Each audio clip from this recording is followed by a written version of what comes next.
दोस्तों अमेरिका की इमीग्रेशन ने एक नवे प्रोसेस का ऐलान किया है। 29 अप्रैल है अज 2026 है, वैंसडे का दिन है। यह नवा प्रोसेस की है, ये केस जल्दी हल होणगे कि डिले होणगे, सारा कुछ मैं तुहानू अज इस वीडियो दसना। प्लीज चैनल सबसक्राइब कर लेना, वीडियो आखिर तक देखना। तो जो नवा प्रोसेस शुरू हो लगा है, इसका नाम है इनहैंस्ड बैकग्राउंड सिक्योरिटी चैक।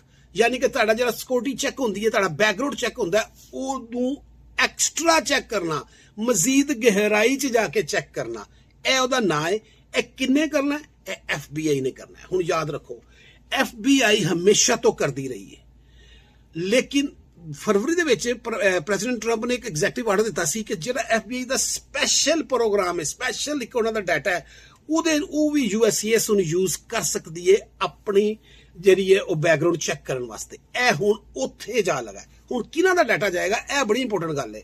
वो जनाब डाटा जाना है जिन्ने पेंडिंग केस ने, asylum Sikar, green card holder, citizenship, family visa, जो भी है सब का डाटा उत्थे जाएगा, चैक होएगा। और किस नाल जाएगा? उन्हां दे फिंगरप्रिंट्स जाणगे, जिन्हां दे फिंगरप्रिंट्स होए ने।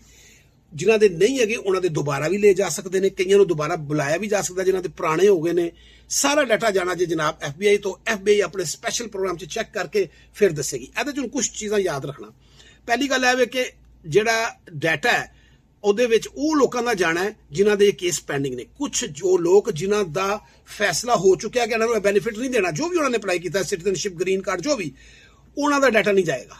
उन्हां नूं शायद रिजल्ट आने शुरू हो जाण बड़ी जल्दी। बाकी सब का डाटा भावें जिहड़ा मर्जी स्टेज है उन्हां दा, जिन्हां दे फैसले ये तक नहीं होए, पेंडिंग पे ने, वो सारियां दे डाटे वापस जाने जी।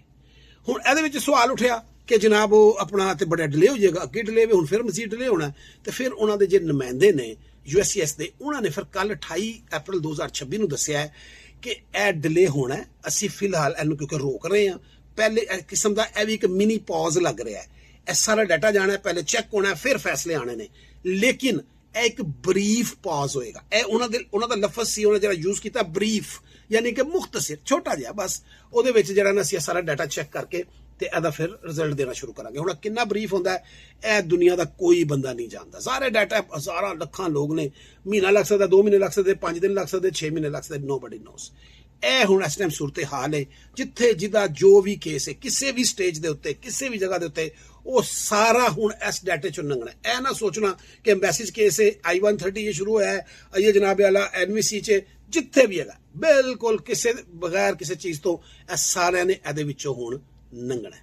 चैनल अगर पहले अगर किसी को आ गया लैटर या कोई ऐसा, तो प्लीज़ सानू 10 भी दिन, वैसे तो 27 तारीख में शुरू होया है, अजे तक किसी को आया नहीं होना, लेकिन अगर आवे तो प्लीज़ लाजमी दसना। तो चैनल सबसक्राइब कर लेना। Thank you so much.